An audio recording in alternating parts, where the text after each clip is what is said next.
In Washington, the last several days saw a contentious tax cut compromise, an 8-hour mini filibuster in the Senate, and an appearance by two presidents in the White House briefing room.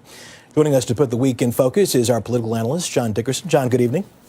Good evening, Russ. Let's begin with this appearance by President Clinton in the briefing room yesterday at the White House. Bizarre, interesting, whatever word you want to use, where the former president defends the current president. In your mind, did it help President Obama or not?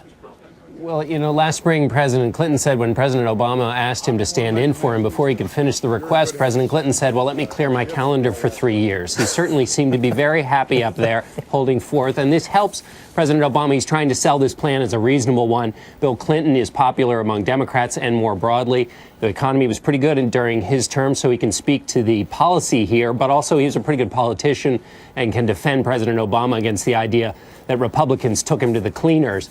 But this kind of tag team thing is odd, and it's particularly striking given how bitter things were between the Obama and Clinton camps during the 2008 Democratic primary.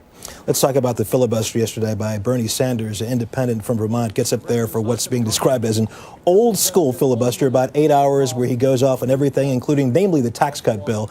Will this have any impact as Congress moves forward?